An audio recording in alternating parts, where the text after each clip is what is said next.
Ok, chicos, ¿qué tal? ¿Cómo están?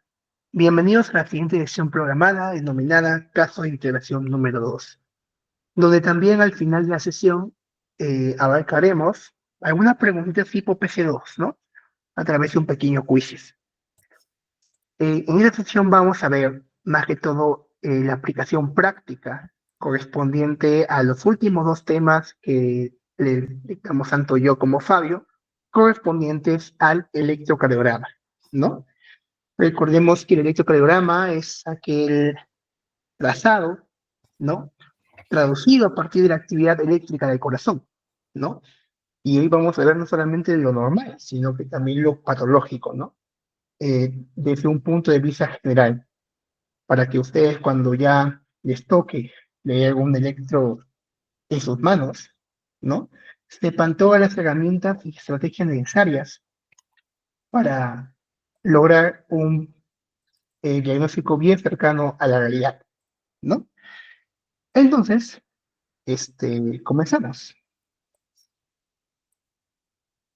La tabla de contenido para el día de hoy son los siguientes 5 puntos. Primero hablaremos sobre el ECG normal, ¿no? El electro normal, la taquicardia sinusal, ¿no? La bradicardia sinusal, todos los aspectos, eh, a modo de ejemplo, de esas pequeñas alteraciones fisiológicas de un electro a nivel del sistema de conducción eléctrica. Y luego pasaremos sobre algunas alteraciones patológicas asociadas al nódulo o nodo aurículo-ventricular o atrio ventricular, junto con Fabio, el bloqueo de gamma, los bloqueos que seguro vieron en la clase teórica, y finalmente las fibrilaciones, ¿no? La fibrilación auricular y la fibrilación ventricular. Recordemos que siempre va a haber una secuencia, ¿no? En este caso, para evaluar el resultado de un EKG, ¿no? Muy aparte de que primero tengamos que asegurarnos de que los electrodos estén colocados correctamente, de que el electrocardiógrafo esté, en este caso, calibrado. En este caso, tenemos que entender siempre que las derivadas son las encargadas de comunicar los diferentes puntos de vista a través de los electrodos u observadores para asegurar que el potencial eléctrico del corazón sea traducido correctamente en lo que llamamos electrocardiograma, ¿no? Para ello, recordemos que hay 4 pasos fundamentales, principalmente para diferenciar lo que es normal y lo que es patológico. El paso 1 era identificar siempre las ondas P y los complejos QRS, ¿no? Principalmente onda P en las 3 derivadas bipolares o de los miembros, la derivada 1, la 2 y la 3, ¿no? Y que siempre, desde un punto de vista general, más que todo en la derivada 2, cada onda P preceda a cada complejo QRS y que cada complejo QRS preceda a una onda P. En otras palabras, que la onda P siempre esté antes del complejo QRS y que ambos estén presentes en el electro, ¿no? Para asegurarnos de que principalmente se pueda saber de que el electro está trazado correctamente, ¿no? O sea, se ha colocado quizás electrodos, entre otros. El segundo paso es identificar el ritmo, ¿no? Ya sabemos que cuando es un ritmo regular, significa que los intervalos RR, ¿no? Que son las ondas R entre cada trazado, ¿correcto? Estén con una misma distancia, ¿no? O sea, sean iguales. Y un ritmo irregular es lo opuesto. Y los trazados y ondas RR son desiguales. El tercer paso es identificar la frecuencia cardíaca. Ya sabemos que tenemos que definir siempre desde un punto de vista general, en base a esa frecuencia, si es normal, si está entre 60 y 100 latidos por minuto, bradicardia, si está menos de 60 latidos por minuto, y taquicardia cuando está más de 100 latidos por minuto, ¿no? O LPL. Y paso 4, el cual se recomienda más que todo para verificar de que todos los puntos anteriores estén correctamente realizados, identificar siempre el eje eléctrico, ¿no? Normalmente, como les dije en la clase teórica de generalidades de electrocardiograma, D1 y ABF es el patrón, o bueno, la guía del eje eléctrico más cercana a lo que se utiliza hoy en día. En otras palabras, los cardiólogos utilizan esas derivadas para poder hacer correctamente la identificación del eje eléctrico. Sin embargo, hay libros teóricos como el Gaito que recomiendan las derivadas B2 y ABL, lo cual no lo sugiero. Sin embargo, ahí va a haber docentes que les van a decir, tienen que hacerlo con D2 y ABL, porque el libro lo dice, ¿sí? Entonces, tomen eso en cuenta, ¿correcto? Muy bien, y aquí les dejamos también, a modo de plantilla y a modo de recordatorio, las diferentes derivadas que surgen a partir del punto y eje central del corazón, ¿no? La ABF, ABL y, en otras palabras, ABR, ¿no? Vean que tienen diferentes polos, ya sean negativos y positivos, ¿sí?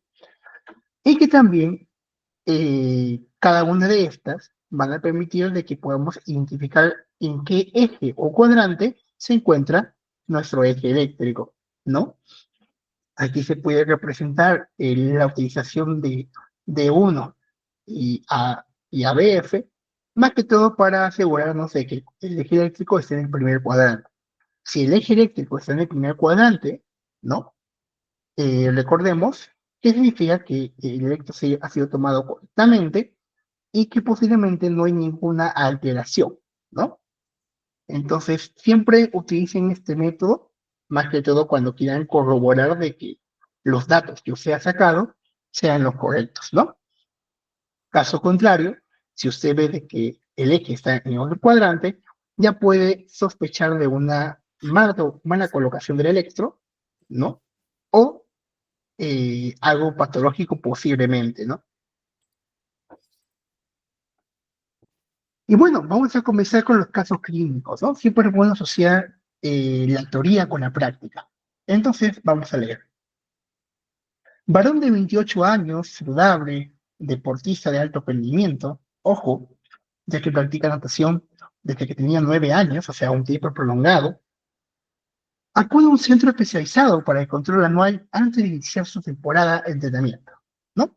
No toma medicamentos, importante siempre preguntar si se toman los medicamentos, porque eso altera completamente el funcionamiento de la actividad contráctil del corazón, ¿no? Dice que tiene alimentación saludable, no fuma, importante, actualmente asintomático, o sea, no tiene ningún síntoma o algún malestar, seguramente ha venido para un chequeo general, ¿no? Y se le realiza un electro en reposo, ¿sí? Y a continuación se muestra la derivada 2, que es la que siempre tenemos que ojear a primera vista cuando tomemos un electro, ¿no? En base a la historia redactada del paciente, ¿no? Señale usted cuál es su ritmo, si es regular o irregular, su frecuencia cardíaca y cuál sería su conclusión. Vamos a darles unos minutos, pueden pausar el video para que puedan analizarlo.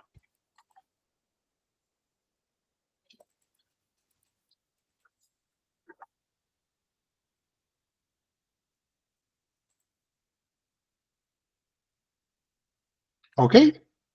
Vamos a ver. Primero identificamos el ritmo, ¿no? Si es regular, irregular.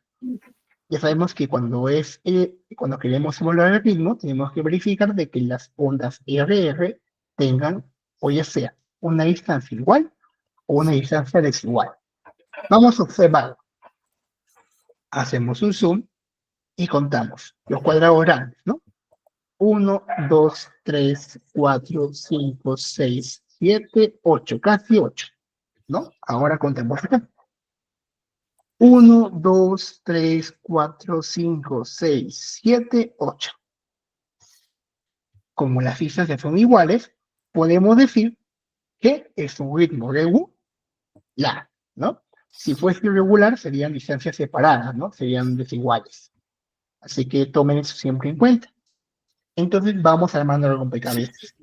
El ritmo de este paciente es regular, ¿no? También podemos verificar, ¿no? De que haya ondas P siempre antes de cada complejo QRS. Acá hay onda P, QRS. Onda P, QRS. Onda P, QRS. Hasta ahora todo bien.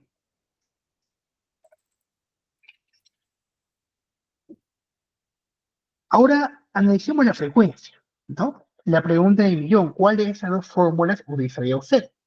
¿La regular o la irregular? Usaría la regular, ¿no? Porque ya acaba de corroborar de que el ritmo es regular. Por eso siempre evalúe primero el ritmo, ¿sí? Puede hacerlo con esa fórmula, pero cuando esté en momentos donde tenga que corroborarlo rápidamente, sugerimos que utilicen este método, ¿no? Que es el 300, 150, 100, 75 y así sucesivamente, ¿no? Entonces, recordemos, siempre dejamos a partir de la onda R más cercana a la parte eléctrica, ¿no? De los cuadrados grandes, y contamos, ¿no? 300, 150, 100, ¿no? 75, 60, 43, 28, wow, ya está casi 30, ¿sí o no? Si la frecuencia cardíaca está tan alargada, ¿no? Como en este caso, ¿qué podríamos decir? Que posiblemente sea una bradicardia o una taquicardia. Una bradicardia, ¿sí o no? Porque recordemos que a mayor distancia entre onda y RR, ¿sí? Significa que el ritmo de latido del corazón es más lento, ¿no? En este caso. Y vean que aquí ya sería más o menos 30, ¿sí o no? Entonces, sería una bradicardia, ¿no? De bajo de 60 latidos por minuto. En conclusión, podemos decir que este caso de este paciente es una bradicardia, estaría por ende una bradicardia sinusal, porque es regular, no es irregular como lo hemos visto, está ordenadito, ¿sí? Y por lo tanto, no correspondería a una arritmia, ¿no? Porque si fuese una arritmia, estaría todo alterado, ya sea por la distancia, sería irregular, ¿no? La frecuencia cardíaca también podría estar alterada en algunos casos, ¿no? Y no estaría, por ejemplo, alineado al eje isoeléctrico, ¿no? A la línea isoeléctrica que hemos estudiado, característico, por ejemplo, por los segmentos. Y saben algo curioso, eso es normal, porque recordemos, a pesar de que el paciente sea un deportista, los deportistas tienen la predisposición a tener una frecuencia o una bradicardia constantemente. Y no es por el hecho de que su corazón esté dañado, sino porque debido al constante cambio y adaptación que estos deportistas llevan al extremo, ¿no? Su corazón va a requerir una mayor necesidad de bombear más sangre a sus tejidos. En este caso, más al músculo esquelético, ¿no? Que recordemos que es el 25% del gasto cardíaco. Es por esa razón que es normal poder encontrar en un deportista esto, y no necesariamente vas a encontrar algo patológico, ¿no? Una bradicardia sinusal no es algo patológico necesariamente, ¿correcto? Pasemos con el siguiente caso. Mujer de 42 años, sin antecedentes de salud de importancia, llega por emergencia, acompañada de su hermana. Fue presentado dolor torácico, de moderada intensidad, desde hace aproximadamente 30 minutos, cuando fue afectada por ladrones, ¿no? Quienes le apuntaron con arma de fuego. O sea, ya algo de alerta, ¿no? Ahí les dan una pista. No toma medicamentos y lleva un estilo de vida saludable. Al examen físico, su presión arterial es 145 por 85. Bueno, si tomamos en cuenta los valores normales, según la Hair Association, ¿no? Está un poquito elevada, ¿no? Eh, Lúcida, diaforética, o sea, está consciente, un poco pálida, ¿no? Debido seguro poder estar alerta. Y con las pupilas isocóricas midriáticas, ¿no? Fotoreactivas. Lo que podría significar de que su sistema de uso autónomo simpático está completamente activo, ¿no? Ya son datos del sistema nervioso, nunca olvidar. Son ruidos cardíacos de buena intensidad, o sea, no se, a la ocultación no se escucha una alteración en los ruidos del corazón, ¿no? Son rítmicos, no hay soplos, eso es muy bueno. Buen pasaje del murmullo vesicular en ambos campos pulmonares. O sea, no hay una alteración pulmonar, ¿no? Por ejemplo, neumotórax, ¿no? Hidrotórax. Su abdomen es blando, depresible en este caso, o sea, se puede deprimir, ¿no? El abdomen, no tiene dolor a la palpación y no presenta déficit motor ni sensitivo, o sea, puede moverse normal, ¿no? Y su capacidad sensitiva se encuentra preservada. Se le realiza un EKG en reposo, ¿no? Cuando ya está un poco más calmada, y se muestra la derivada 2 larga, ¿no? En este caso. Pero el médico de emergencia señala que en el resto de derivaciones no se observan cambios patológicos. O sea, ya el doctor nos está asegurando de que el eje eléctrico que él ya evaluó, ¿no? Que seguramente el cardiólogo, ya se encuentra en la derivada 1, ¿no? Perdón, en el cuadrante 1 de las derivadas, ¿no? Y el resto de exámenes no es contributorio. Entonces, estamos viendo aquí la derivada 2, ¿no? Está medio inusual, ¿no? No es como el anterior que estaba un poquito más casual, ¿no? Dice, en base a la historia clínica, señalar ritmo, si es regular o irregular, y su frecuencia cardíaca y cuál sería su conclusión, ¿correcto? Ahí le dejamos un ratito para que observen, pueden pausar el video para los que están viendo la grabación.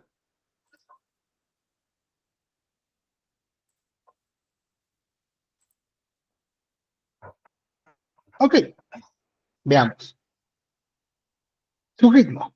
Vamos a ver si es regular o irregular. Observamos, más o menos, contando ese cuadradito a los dos espacios que están aquí sumándose, sería más o menos casi 2 cuadraditos, ¿no? De distancia RR.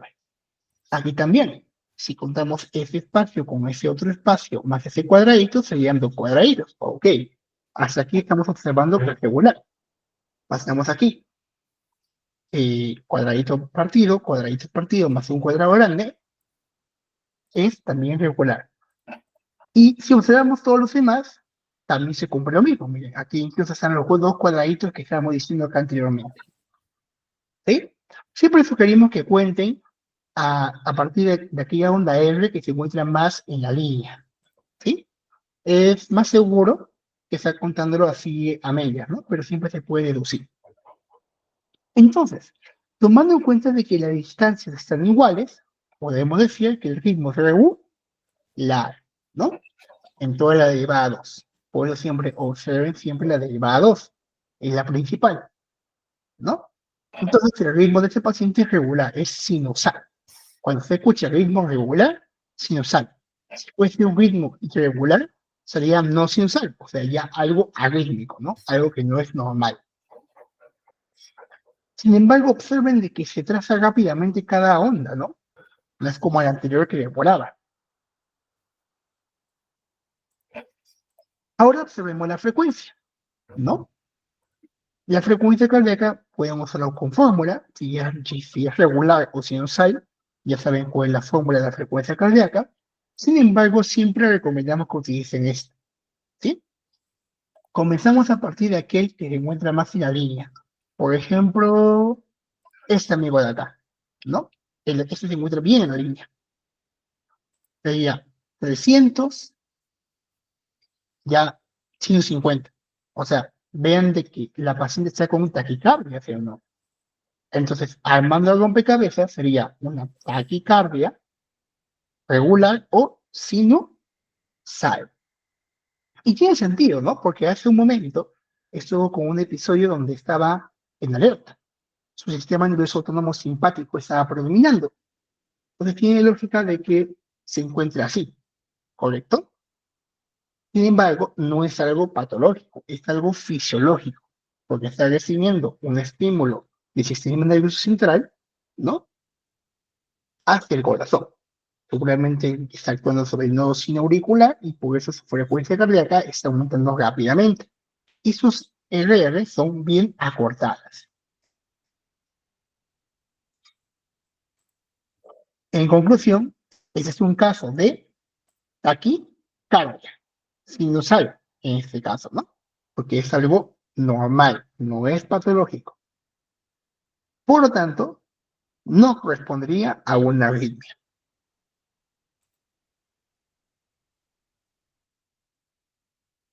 Último caso correspondiente a lo normal. Roberto es un varón de 34 años de edad, sin antecedentes de salud de importancia, que acude a una clínica para realizarse una serie de evaluaciones por su seguro médico, ya que desea aplicar a un crédito financiero, o sea, quiere asegurarse de que cumple con todos los requisitos. El médico del seguro le informa que en todos sus exámenes ha salido bien, o sea, se encuentra dentro de los rangos normales. Y sin darse cuenta, coloca sobre el informe una parte de su EKG que le tomaron, ¿no? Y que se muestra elevada a 2, como pueden verlo aquí. Cuando Roberto llega a su casa, abre sobre de resultados y encuentra este recorte de electro, ¿no? Que se muestra. Como él sabe que usted está estudiando medicina, le pide por favor que le ayude a interpretar su electro. Al menos el segmento que encontró ese informe. Y tenemos suerte porque es la derivada 2, una de las más importantes, ¿no? ¿Qué le diría a usted? Pueden pausar el video para leerlo con calma o verlo en su diapo y vayan observando cómo se encuentra el trazado.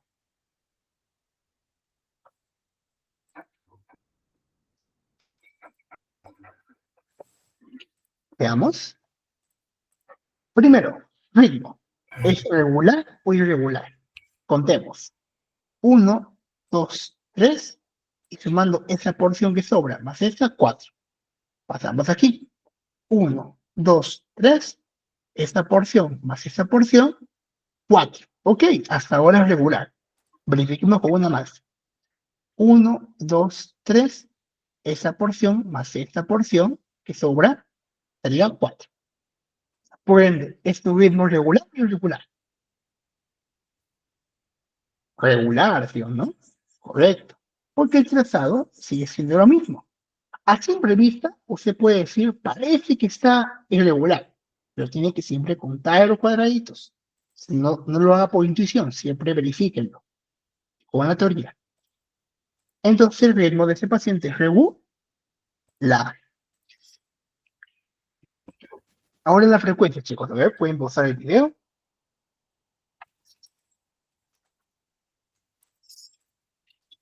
En este caso, la frecuencia, vamos a verificarla, ¿ya? Recuerden que siempre es sugerible que utilicen aquella onda R que se encuentra en la línea, la que más se encuentra. Por ejemplo, para mí sería esta casi, ¿no? Entonces sería 300, 150, 100, 75 más o menos, ¿no? O sea, sería algo casi, ¿no? Casi de 5, 60, casi al límite, ¿no? También pueden utilizar la fórmula de cálculo, pero va a demorar más, porque saben que calcula ahora. Y la frecuencia, por ende, estaría más o menos entre 7,5 y casi 60, ¿no? O sea, 50 es un rango normal aún, ¿no? A ver, verifiquemos. Entonces, su conclusión sería, ese es un caso de un ritmo normal. No es ni taquicardia ni bradicardia, porque se encuentra en rangos normales, su frecuencia cardíaca. Sería sinusal porque las ondas RR son regulares, ¿no? Por tanto, no correspondería tampoco a una arritmia, porque si fuese una arritmia estaría todo alterado. Además, ya te da el dato, el caso clínico, de que se encuentra todo en valores normales, ¿sí? Pero siempre es bueno que ustedes verifiquen su EKG porque puede presentar otra cosa que pueda ser patológico, ¿sí? Siempre practiquen en lo normal este método. Frecuencia cardíaca, ritmo, aunque primero el ritmo, luego frecuencia cardíaca, y luego si es o no una arritmia, ¿sí? Ok. Bueno, ahora voy a darle paso a Fabio para que les pueda explicar algunos casitos clínicos bien interesantes asociados a las arritmias como tal, ¿no? En el nodo auriculoventricular, en los tipos de bloqueos, ¿no? Los MOVICs, en este caso, la fibrilación auricular y la fibrilación ventricular, que son uno de los más frecuentes, de hecho. Así que le doy pase a Fabio para que pueda explicarles esta parte. Ok, vamos a compartir. Ujú. Tenemos tres casitos que desarrollar, bien, que son de los temas que hemos hablado en el apartado de electrocardiograma 2, ¿de acuerdo? Así que ahí vamos. Ujú. Vamos a compartir. Muy bien, aquí. Ya.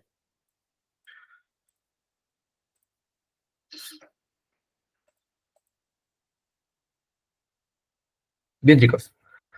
Ya hemos reconocido el EKG normal, que es lo más importante, ¿no? Tener propiedades básicas de lo que es una actividad eléctrica del corazón normal, ¿no?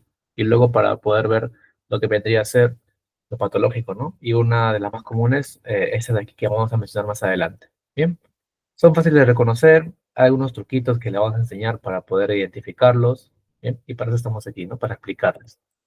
Ok, vamos a darle. Bueno, segundo caso, o bueno, cuarto sería, ¿no? Pero primero de electrocardiograma 2. Un hombre de 65 años acude a la clínica con molestias en el pecho. Durante la última semana ha sentido palpitaciones que se producen varias veces al día, dice, ¿no? Niega a tener dolor torácico, disnea o mareos leves. Los antecedentes médicos son significativos para la hipertensión, dice, ¿no? La arteriopatía coronaria, la hiperplasia prostática benigna y la miastenia grave. ¿Ok? Un antecedente amplio, ¿no? Se está recuperando de un reciente brote de miastenia grave, caracterizado por visión doble y masticación fatigosa. Los medicamentos incluyen atorvastatina, amlodipino, carvedilol, terazocina y piridoxignia. Este último es importante para este caso. ¿Ok? Su temperatura es de 37,0 centígrados, el pulso es de 70 latidos por minuto, ¿no? La respiración 18 por minuto y la presión arterial de 120 por 80. ¿De acuerdo? El examen físico muestra una tosis palpebral, una tosis bilateral leve y una frecuencia cardíaca habitualmente irregular. Tienen un EKG que se muestra lo siguiente, ¿no? Ok, tenemos el EKG. Bien, bueno, hay que hablar un poco acerca de nuestro paciente, ¿de acuerdo?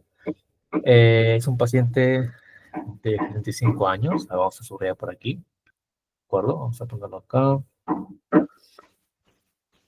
Sí. Bueno, hombre de 65 años, antecedentes, lo más importante, ¿no? De hipertensión, arteriopatía coronaria, ¿no? Hiperplasia prostática benigna también, y miastenia grave, ¿no? Un antecedente amplio, ¿no? De enfermedades, como podemos ver. No es tan usual, o bueno, sí, en realidad sí para su edad, ¿no? Puede ser, pero para nada bueno, ¿no? Con respecto al daño que le está haciendo a su corazón. Bueno, síntomas principales tenemos, a ver, las palpitaciones, ¿de acuerdo? Acá están las palpitaciones, ¿no? Bueno, la disnea, el dolor torácico, bueno, eso no lo presenta, perdón.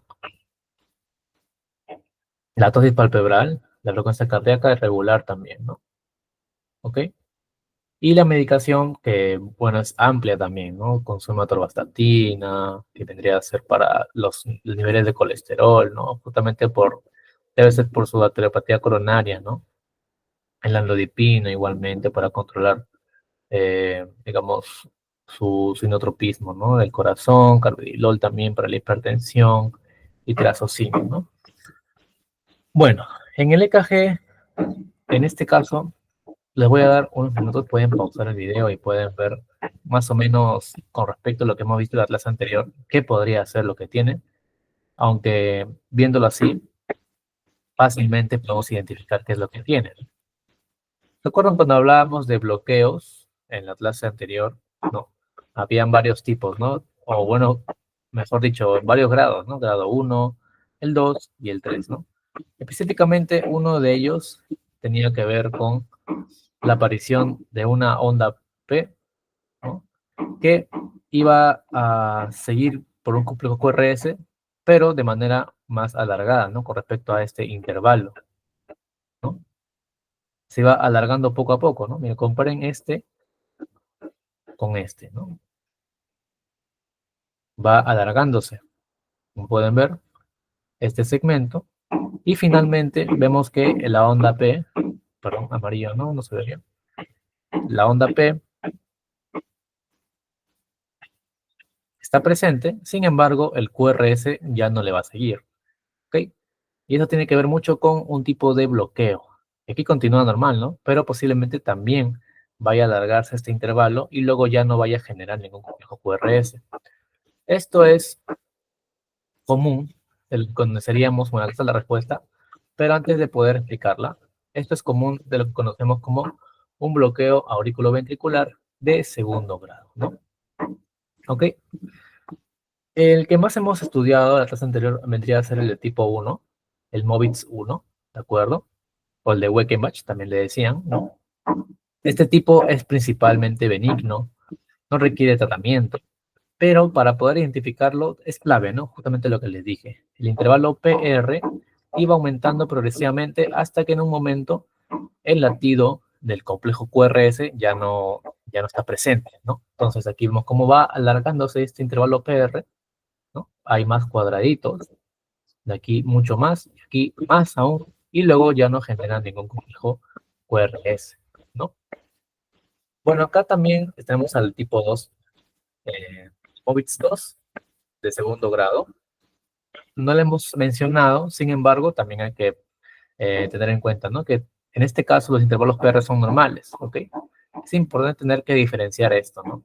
El MOVITS 2 y el MOVITS 1, la diferencia es en el que intervalo PR, este es normal.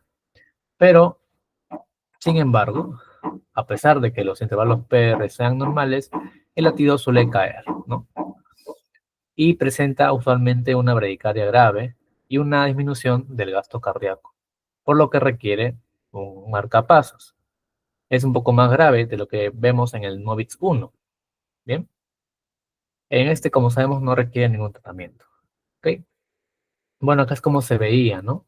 Hagan la comparación, así tómense su tiempo para poder ver la comparación aquí.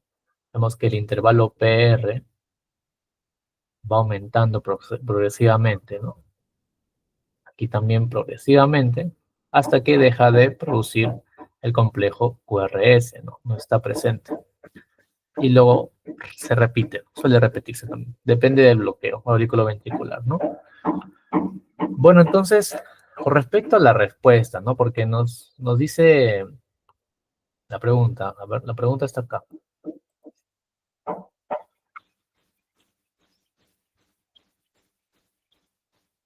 A ver, bueno, la pregunta eh, vendría a ser más que nada, ¿cuál vendría a ser aquel que esté generando este tipo de bloqueo, ¿no? Auriculoventricular. ¿Ok? Bueno, vamos a ir viendo cada uno de estos. El más importante de estos, más que nada, va a ser la piridostigmina. ¿Ok? Un poco rebuscada, porque esto es un poco más de fármaco, ¿no? La piridostigmina va a ser un inhibidor de la colinoesterasa, ¿ok? Un inhibidor de la acetilcolinoesterasa, ¿no? Ok, bueno, cuando lleven fármaco, o mejor dicho, si es que saben, ¿no? Un poco acerca de lo que es la acetilcolinesterasa, porque de hecho se relaciona con un neurotransmisor que conocen, ¿no? Que es la acetilcolina, la ACH, lo han visto en nervioso, ¿no? Un poquito. Bueno, lo que hace la piridostigmina, al ser un inhibidor de la acetilcolinesterasa, lo que hace normalmente la acetilcolinesterasa es degradar a la acetilcolina, ¿no? Es que disminuye sus niveles de acetilcolina. Pero como este es un inhibidor, quiere decir que la acetilcolinesterasa deja de degradar acetilcolina, por tanto aumentaría en concentración, ¿no? Entonces, ¿cuáles son los efectos de un aumento de acetilcolina en el corazón? ¿No? Esto quiere decir que va a estimular mucho más al nervio vago, ¿no? ¿Ok? Es como una estimulación más potente del nervio vago, que significa un predominio parasimpático, ¿no? Entonces, ¿qué ocurre usualmente cuando hay predominio parasimpático sobre el simpático en el sistema cardiocirculatorio? Bueno, principalmente uno de sus efectos vendría a ser disminuir la conducción, ¿no? La conducción del nódulo auriculoventricular, ¿no? Lo inhibe, por así decirlo, y eso hace que se predisponga a un tipo de bloqueo, ¿no? ¿Ok?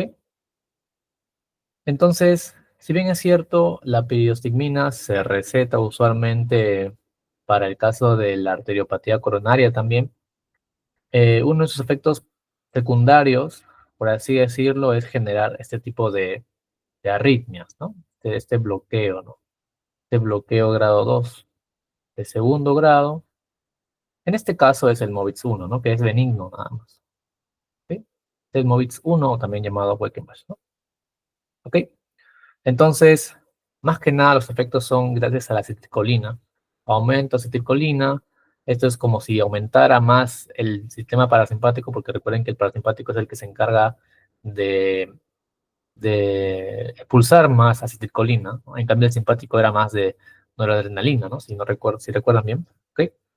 Entonces, es como que si lo durmieras un poco al corazón, ¿no?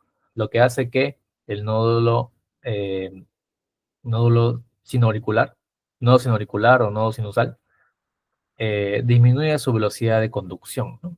Lo que predispone a un tipo de arritmia. Bien, bueno, tenemos la B, ¿no? La B que dice, el agonismo de la bomba sodio-potasio ATPasa, ¿no? Bueno, recuerden que esta sodio-potasio ATPasa está presente en la en la fase final, ¿no? De todo el potencial de acción del miocardio, ¿no? ¿Ok? Bueno, el agonismo de esta usualmente ocurre cuando consumes un fármaco que vendría a ser, bueno, no está presente aquí, por lo cual se puede descartar, ¿no? Que es muy común que ocurre cuando se toma digoxina, ¿no?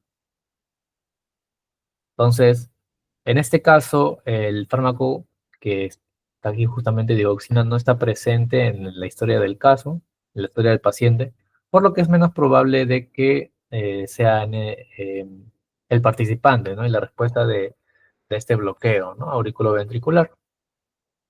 ¿Ok? Recuerden que cuando se le da un agonista de esta sodio-potasio TPasa, lo que ocurre es que aumenta el calcio, ¿no? Esto sabemos que aumenta el calcio debido a que el sodio se queda, pues, adentro, ¿no? Adentro del miocito, lo que hace que el calcio se quede también adentro y genera un aumento de la contractilidad, ¿no? Pero sabemos que no es el caso, ¿no? La dioxina no se está tomando en la historia del paciente, como se dice. Ok, en la C, por otro lado, agonismo del receptor B1, bueno, también algo que tiene que ver con fármaco un poquito, ¿no? Vendría a ser los receptores beta 1 que se encuentran sobre todo en el corazón.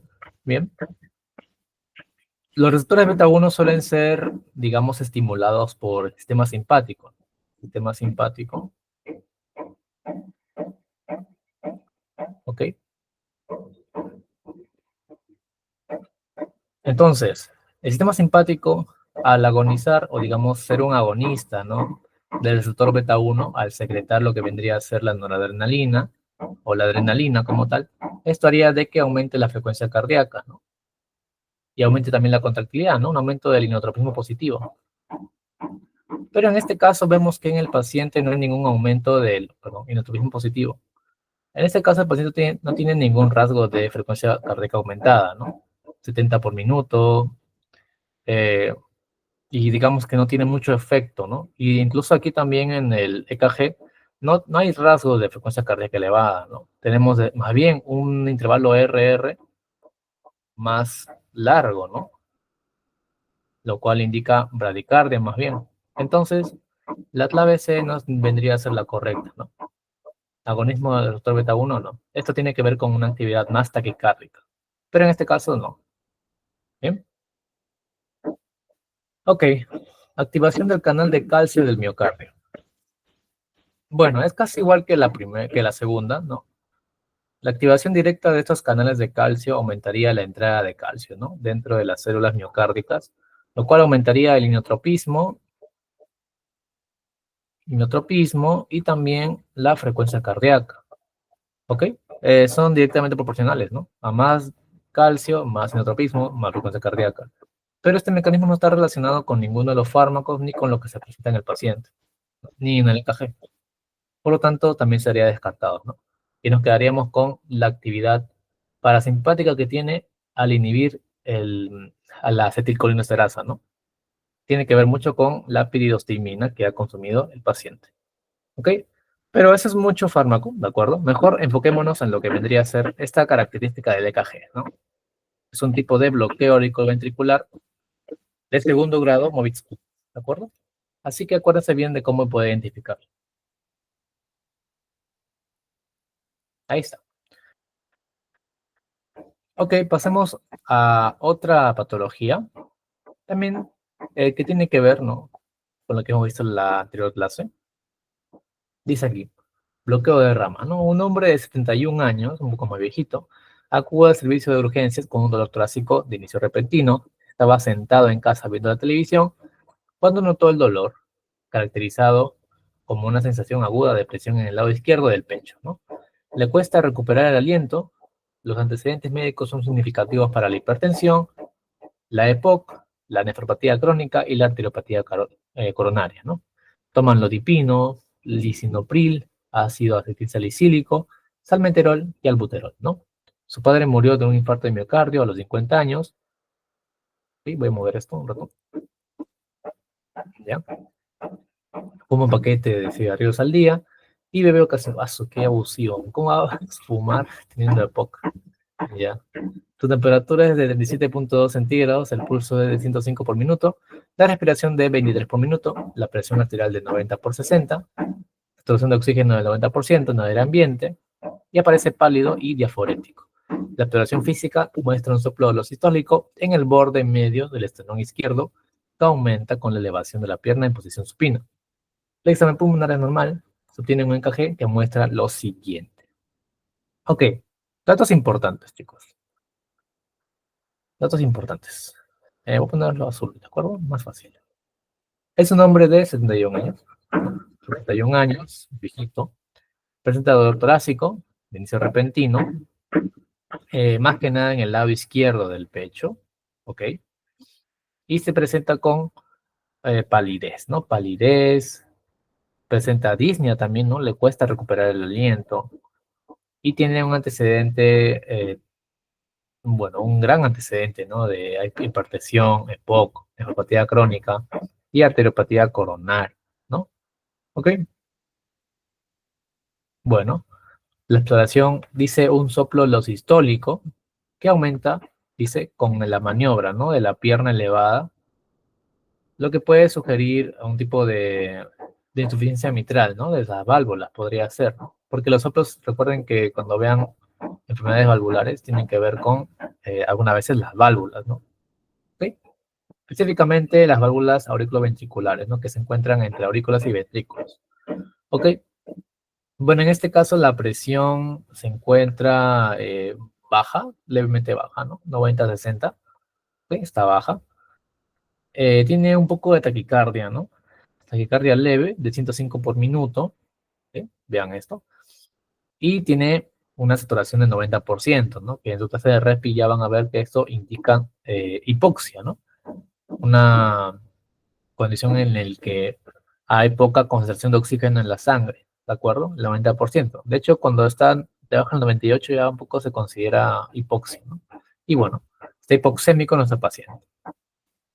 Bueno, acá está tienen el EKG. Para poder observarlo, pueden tomarse unos minutitos, ¿no? Pueden pausar la grabación, ahí lo agrando para ustedes, si desean, ahí lo pueden analizar. Ok, bien, entonces pasemos. a ver qué es lo que nos preguntan, ¿no? Y justamente también analizar nuestro EKG. A ver si me dejas. Ya. Bueno, nos dicen, ¿no? Y acá también teniendo el EKG. ¿Cuál de las siguientes es la causa más probable de los síntomas de este paciente? Bueno, como vemos aquí, tenemos nuestro EKG y lo que más nos va a llamar la atención en este caso vendría a ser la V2, ¿no? Derivada V2. Miren acá. Voy a poner otro color, que ninguno me convence, la verdad. A ver, negro, no, negro no. Verde, tampoco. Pues, naranja. Ya, naranja. Ok, vean esto que se ve en la derivada 2. En la V2, perdón. ¿No?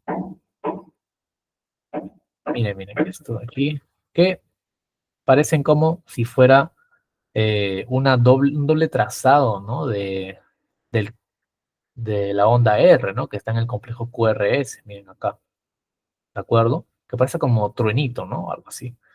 Pero, como quieran llamarlo, esto es patológico, ¿no? Es totalmente patológico.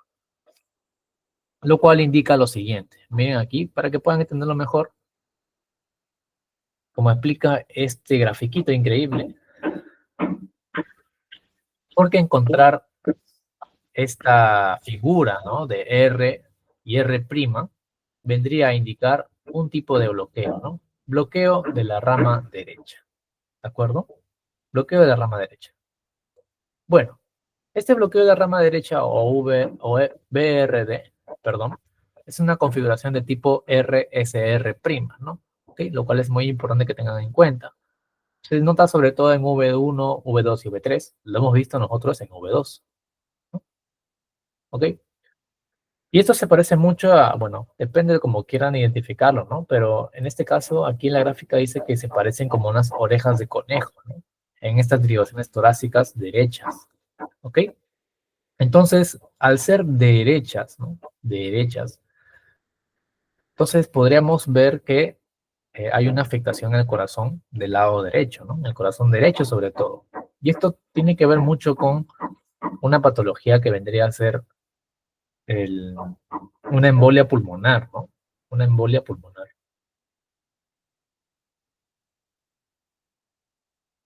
¿Sí? Una embolia pulmonar, sobre todo aguda. Bueno, eh, aquí este EKG lo que nos dice más que nada es que el corazón derecho se encuentra pues en problemas, ¿no? ¿Sí? ¿Por qué? Bueno, sobre todo por esto. Dado que el flujo de salida del ventrículo derecho está bloqueado por un coágulo, porque es lo que suele ocurrir en una embolia pulmonar aguda. Hay un émbolo que está circulando y eso permite un bloqueo en el flujo de salida del ventrículo derecho.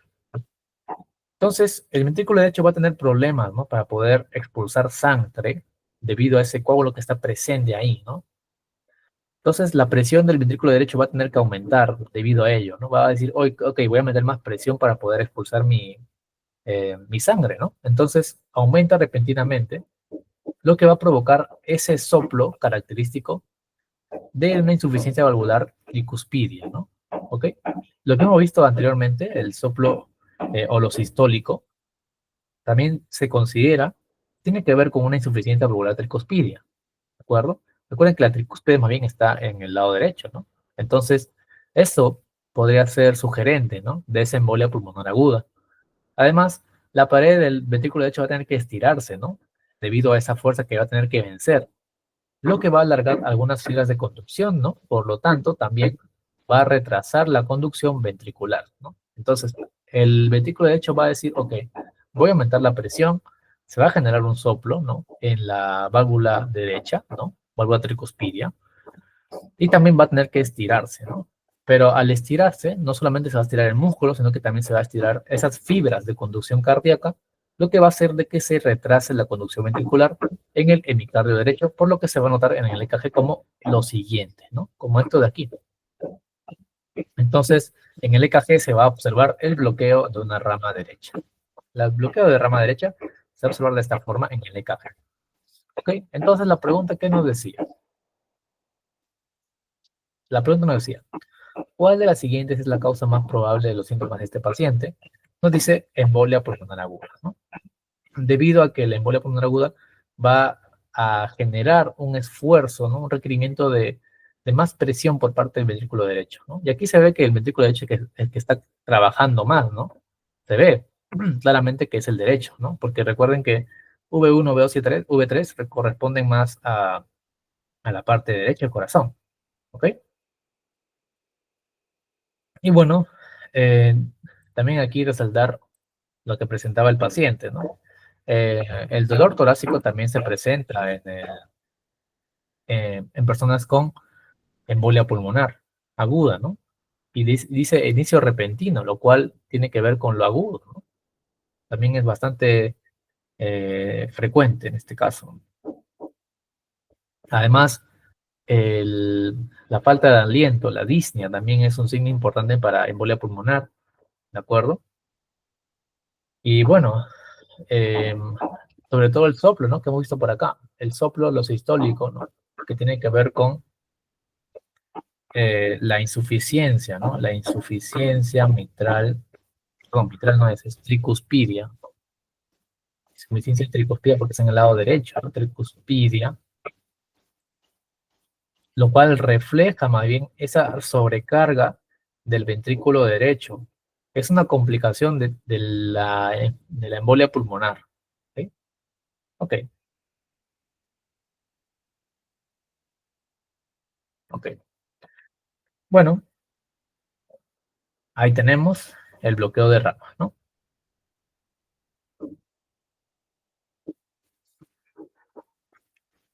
Vamos con, a ver, un dato más, creo que decía por ahí, ¿no? Ok, otro dato curioso. ¿Cómo sería en la rama izquierda, ¿no? ¿Cómo sería un bloqueo de la rama izquierda? Hemos visto, ok, bloqueo de la rama derecha, V1, V2 y V3, ¿no? Hay que fijarnos ahí para ver las orejas de conejito, ¿no? Pero ¿qué pasa aquí en el bloqueo de rama izquierda o BRI? Tenemos que ver las derivaciones, la primera derivación, la AVL, la V5 y la V6, ¿no? Y también la V1, ¿no? Dependiendo. Pero aquí que vamos a ver en la derivada 1, AVL, V5 y V6, vamos a ver como un pequeño cachito, ¿no?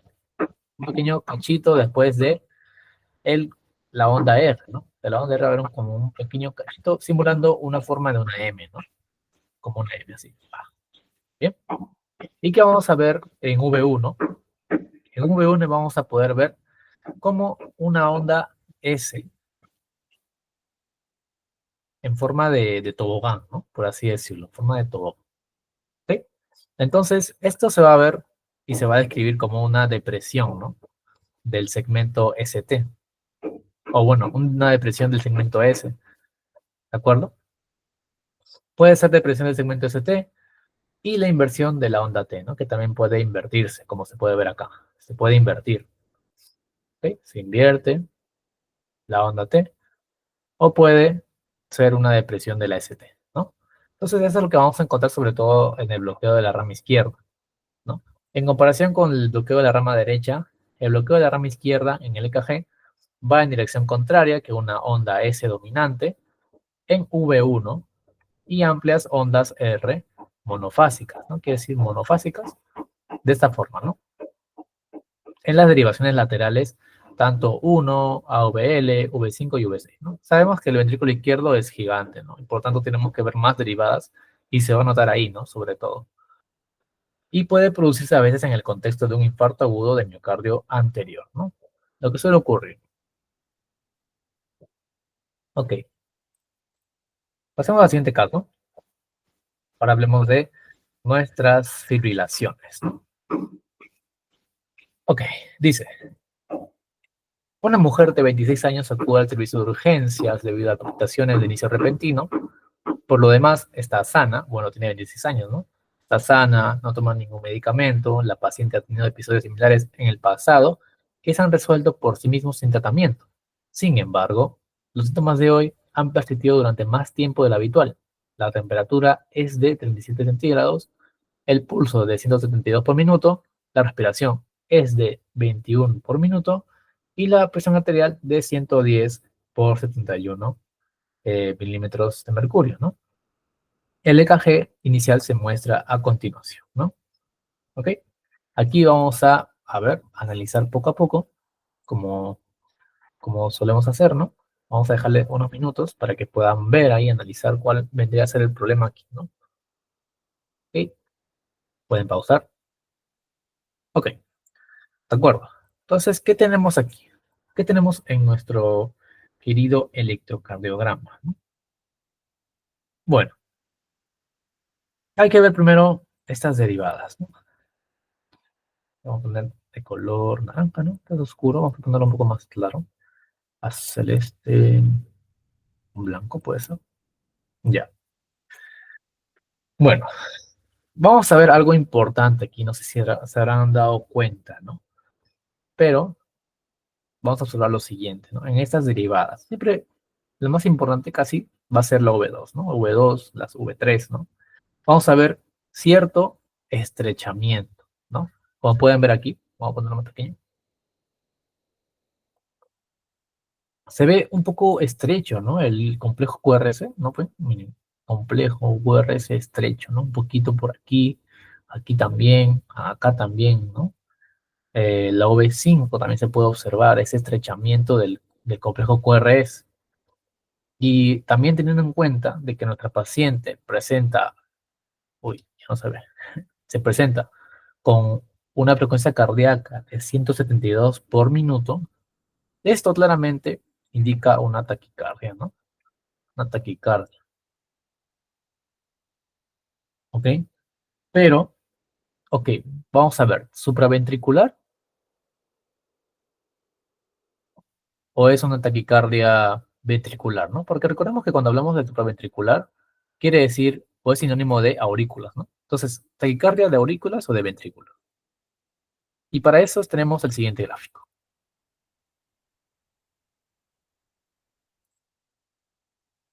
Bueno, acá tenemos la pregunta, vamos a ir más adelante, vamos a ir con el gráfico.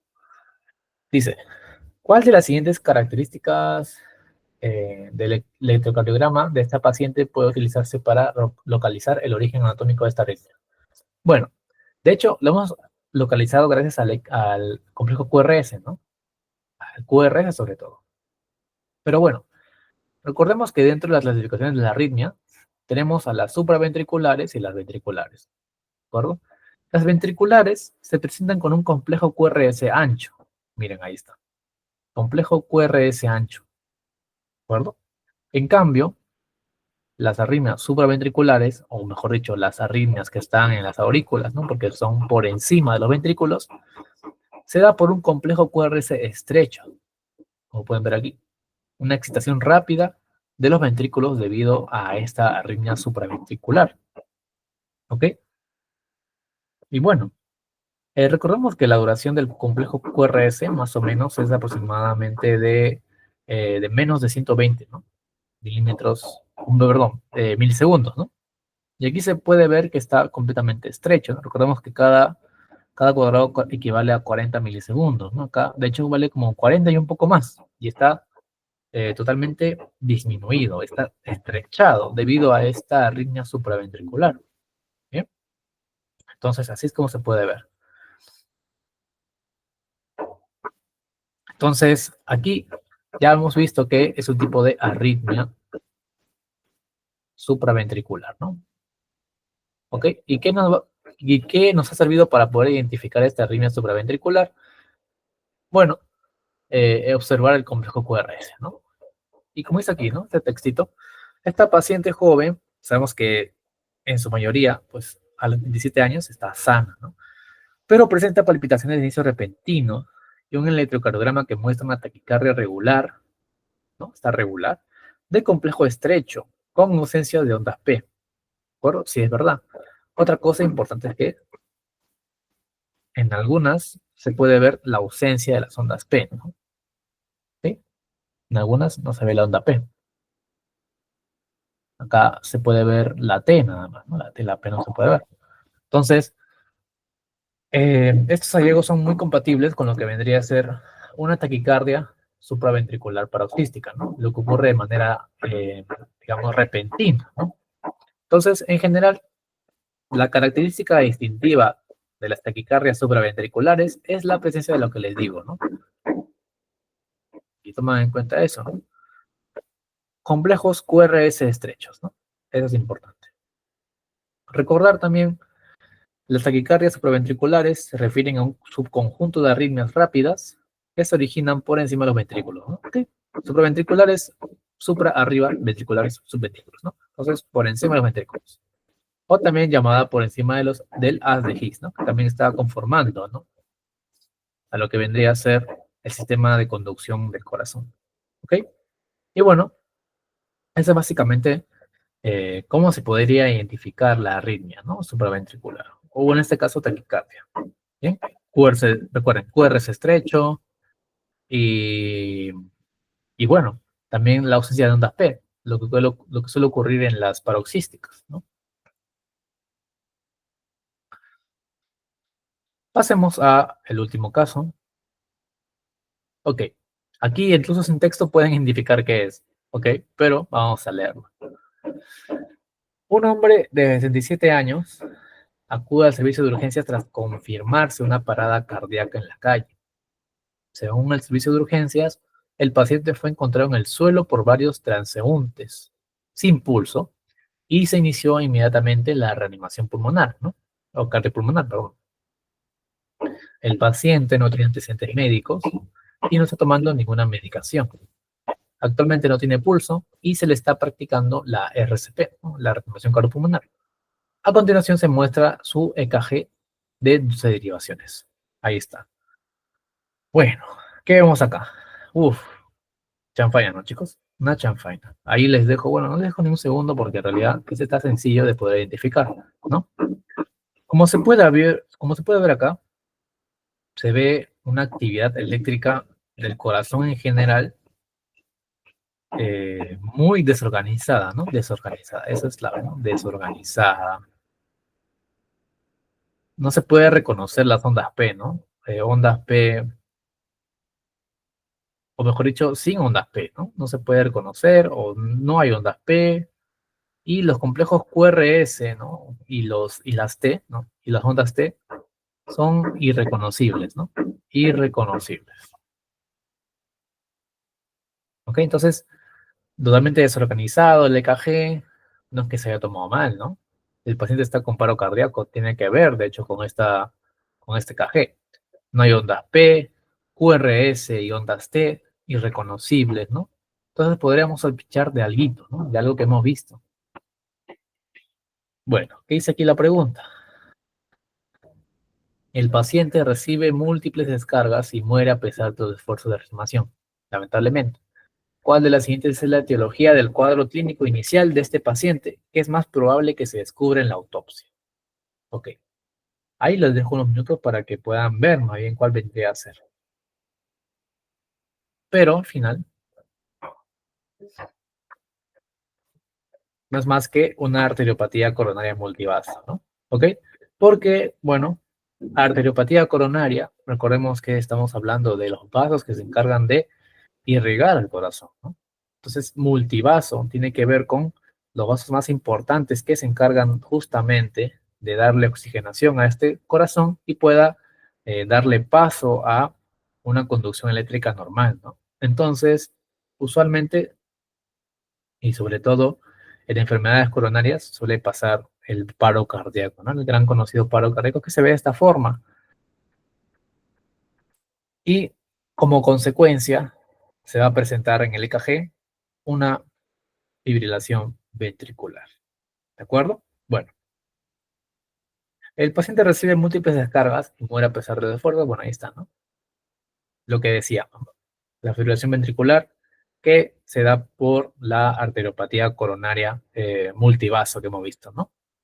Bueno, acá dicen un pequeño texto, ¿no? Antes de empezar con la explicación de cómo se ve. Este paciente sufrió una parada cardíaca presenciada y se inició RCP. El EKG muestra hallazgos compatibles con fibrilación ventricular, cuya causa más frecuente es la arteriopatía coronaria, ¿no? Ya le hemos dicho. Arteriopatía coronaria tiene que ver con los vasos del corazón. La fibrilación ventricular representa la arritmia más mortal y se caracteriza por una actividad eléctrica del corazón completamente desorganizada, sin ondas P complejos QRS o también ondas T discernibles. Durante la fibrilación ventricular el corazón tiembla, ¿no? Una fibrilación, ¿no? Como que fibrila. Y es incapaz de proporcionar un gasto cardíaco significativo o un pulso, ¿de acuerdo? Suele ir precedida de una taquicardia ventricular y provocará una asistolia, ¿no? ¿Qué quiere decir asistolia? Que no va a generar ningún bombeo, ¿no? Ningún latido y ninguna eyección de sangre. Y presuntamente la muerte, a menos que se trate inmediatamente con RCP y desfibrilación, ¿no? Bueno, entonces, como sabemos, la fibrilación ventricular es un tipo de arritmia cardíaca totalmente mortal, ¿no? Es bastante letal, que se ve como una desorganización de todo el sistema eléctrico del corazón, ¿de acuerdo? Lo que resulta, como dije, en una ausencia de gasto cardíaco, ¿no? De asistolia, y se asocia con un paro cardíaco, por supuesto, ¿no? Entonces, acá en la fibrilación ventricular puede ser por un circuito de reentrada que lleva justamente a esta taquicardia ventricular, ¿ok? Una taquicardia, pero en este caso es fibrilación, ¿no? Bueno, para poder, digamos, diferenciar, ¿no? Porque usualmente podemos diferenciar o confundir, ¿no? Una fibrilación ventricular de una taquicardia ventricular. Bueno, recordemos que en la taquicardia ventricular, la actividad eléctrica es mucho más discernible, ¿no? Es un poco más regular, o también ligeramente irregular, ¿no? Pero es mucho más discernible, se puede reconocer mucho más, muchas más ondas, ¿no? ¿Ok? Sin embargo, aquí en la taquicardia ventricular también recuerden que los complejos QRS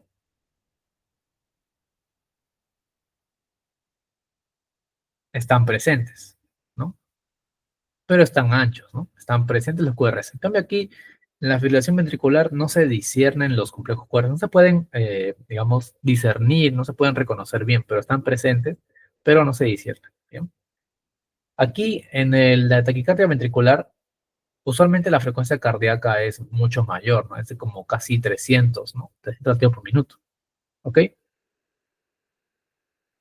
Y, y bueno, en este caso, perdón, aquí es menos, ¿no? Aquí 300 es de la fibrilación ventricular. Aquí en la taquicardia es de 100 a 250, ¿no? Por ahí más o menos. ¿De acuerdo? Por ahí más o menos. Entonces, en la fibrilación ventricular se va a ver como unas oscilaciones, ¿no? En cambio, más en la taquicardia ventricular se va a ver como unos QRS anchos. ¿Ok? Entonces, para resumir, la fibrilación ventricular se ve más feo que la taquicardia ventricular. Ya está, ¿no? Obviamente aquí sí se ve totalmente caótico, ¿ok? En cambio, la taquicardia ventricular, si es que recuerdan, se ve como así, ¿no? Se ve como así, así, así, así, ¿no? En cambio aquí, bueno, si quieren comparar, ya ven cuál es más feo, ¿no? Este de acá es más feo. Y bueno, esa es la principal diferencia que tenemos, ¿no? Entre la taquicardia ventricular y la fibrilación ventricular, que puede ser tanto por un circuito de reentrada. Pero en este caso se dio por una arteriopatía coronaria, ¿no? Multivaso, lamentablemente. ¿Ok? Bueno, acá tenemos otro dato, ¿no? ¿Ok? Con respecto a si es que hay un ritmo normal, ¿no? Lo que no suele ocurrir, ¿no? En este caso se considera como un ritmo del síndrome de la Brugada, que en el EKG se ve como una elevación del ST, ¿ok? Y un bloqueo de rama, de la rama derecha, ¿no? Pero bueno, más nos estamos enfocando en esa parte, ¿no? La fibrilación ventricular, que se da más que nada por esta alteración de los vasos del corazón. ¿Ok? Y bueno, eso sería todo. Recuerden, hemos repasado las taquicardias, o bueno, en este caso las fibrilaciones. También repasemos taquicardias, ¿de acuerdo? Repasemos lo que vendría a ser la arritmia supraventricular, ¿no? QRS estrecho, QRS ancho, recuerden bien eso. Y lo como he visto anteriormente también, sobre todo el bloqueo de rama, ¿no? Estas cosas que son importantes, aunque sí, simple vista pueden ser un poco de full dato, pero son importantes para poder reconocer lo que es el EKG patógeno, ¿no? Totalmente que se va a ver en clínica, de hecho. ¿De acuerdo? Entonces, hasta ahí todo. A ver, Rodrigo, ¿estás para terminar la sesión? Sí, aquí estoy. Ujú. Y bueno, Ok. chicos, como habrán visto, Aquí las... traemos Ah, una tareita también, Alejo. sí, les hemos dejado ahí también una tareita, por si quieren ahí practicar con un EKG. Recuerden también practicar el eje eléctrico, recuerden el eje eléctrico, como lo vimos en la clase pasada. Siempre es opcional, pero siempre es bueno saberlo. Y como lo han visto, la sesión de hoy ha sido más que todo enfocarse en casos clínicos asociados a lo normal y a lo patológico, ¿no? Que son los más frecuentes en la clínica, así que siempre es bueno saber si es la mnemotecnia que te dio Fabio, ¿no? Y esa parte, ¿no? Más bien, al final de la PPT, que ahorita Fabio les va a estar colocando, bueno, ahí están las referencias bibliográficas. Recomendamos más que todo para esa parte de electro leer la parte de Guyton. Y al final, en la diapositiva, van a poder encontrar un enlace que los va a redirigir a un pequeño simulacro tipo PC2, ¿no? Algo muy similar a la PC2 que ustedes van a estar llevando cuando lleven el curso en la universidad. De igual manera, practiquen, siempre busquen darle un lado lógico a lo que se está estudiando. Ya hemos visto ejemplos. Y esto de electro es un aspecto introductorio, pero hemos buscado que se entienda lo mejor posible, ¿no? Y esa parte. ¿Algo que quieres adicionar, Fabio? No, nada más que recuerden bien el EKG. Los va a acompañar para siempre durante la carrera. Lo van a ver también en ciclo cardíaco, en gasto cardíaco. Van a ver gráficas que van a relacionar esto con el ciclo cardíaco, todas esas fases, ¿no? Que vamos a ver también. Y nada, que siempre lo tengan ahí, ¿no? Exacto. Y bueno, listo, chicos. En ese caso ya damos por finalizada la sesión de hoy.